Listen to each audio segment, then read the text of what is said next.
अस्सलामुअलैकुम। आप देख रहे हैं यूट्यूब चैनल जेके नॉलेज। आज इस वीडियो में मैं आपको स्टेफलोकोकल फूड पॉइजनिंग के बारे में बताऊंगा कि स्टेफलोकोकल फूड पॉइजनिंग क्या होती है। caused when consuming food in which staphylococcus aureus multiple and form endotoxin के ऐसी फूड को हम कंज्यूम कर जाना जिसके अंदर स्टेफलोकोकस aureus मौजूद होता है और वो अपनी ग्रोथ की मल्टीप्लिकेशन कर लेता है। वो फूड अगर हम कंज्यूम करेंगे तो हमें स्टेफलोकोकल फूड पॉइजनिंग हो जाएगी। अब इसकी सिम्टम क्या है, इसकी अलामत क्या है, कैसे हमें पता चलेगा कि ये फूड पॉइजनिंग जो हमें हुई है वो स्टेफलोकोकस यूरिस की वजह से हुई है।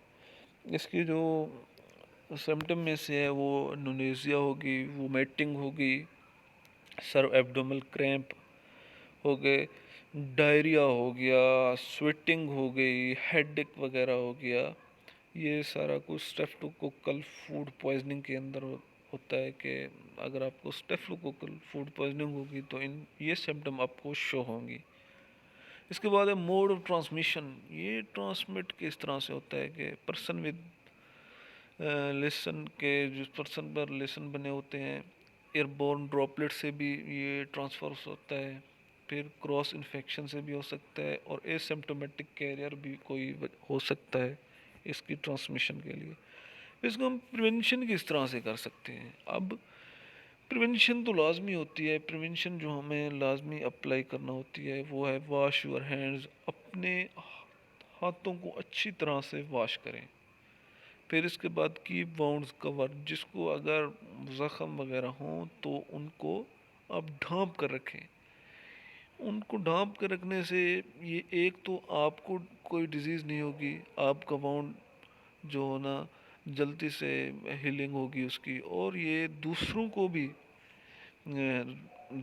भी ये डिज़ीज़ करने से आप बचा सकते हैं। फिर है रिड्यूस टेम्पटोन रिस्क करना है, काम करेंगे। इसके बाद avoid sharing personal care items. ये पर्सनल केयर एक इंसान खुद यूज़ कर रहा है उन आइटम को, वही अगर कोई दूसरे को दे वही यूज़ कर ले तो ऐसे आइटम को बिल्कुल इस्तेमाल नहीं करना चाहिए। फिर cooking and storing food properly, कि आपने कोई भी फूड अगर आपने कुक करनी है तो प्रॉपरली कुक होनी चाहिए। अगर कोई फूड आपने स्टोर करनी है तो वो भी प्रॉपरली स्टोर होनी चाहिए ताकि किसी तरह से भी कोई कंटेमिनेशन के चांसेस ना हो।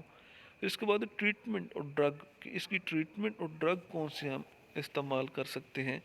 इसकी ट्रीटमेंट के अंदर एंटीबायोटिक थेरेपी होती है, एंटीबायोटिक दी जाती है, उस वजह से स्टेफिलोकोकस को कंट्रोल किया जाता है। फिर वाउंड ड्रेनेज भी किया जाता है कि वाउंड उसके ज़ख़म से ही बाहर निकालना।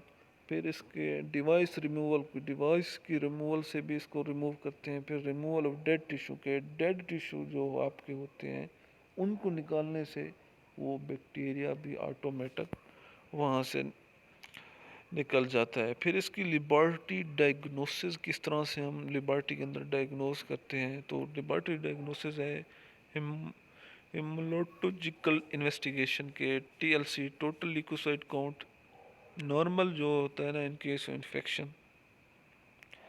1 लाख से ज़्यादा नहीं होता है, लेकिन इसके अंदर 40,000 से 1 लाख सेल्स होते हैं। फिर DLC differential leukocyte count normal जो न्यूट्रोफिल्स होते हैं वो 80% होते हैं, लेकिन उनके इन्फेक्शन हो जाए वो ल्यूकोसाइट के काउंट को 80% से बढ़ा देते हैं। तो इसके बाद है लिबर्टी डायग्नोसिस में बैक्टीरियल इन्वेस्टिगेशन के स्पेसिमेन पस के अंदर आपने देखना है कि लिबर्टी के अंदर पस वो लेंगे और वाउंड के अंदर आपने देखना होता है। फिर इसके साथ नेज़ल के स्वैब ले सकते हैं फ्रॉम सस्पेक्टेड कैरियर से आप नेज़ल स्वैब। फिर फूड से टू डायग्नोज स्टेफिलोकोकल इंटॉक्सिकेशन।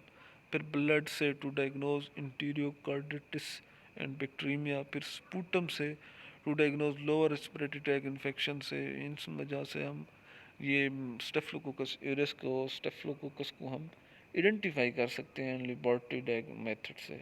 इस तरह अगर आपको ये वीडियो अच्छी लगी हो तो लाइक और शेयर ज़रूर कर दें। शुक्रिया।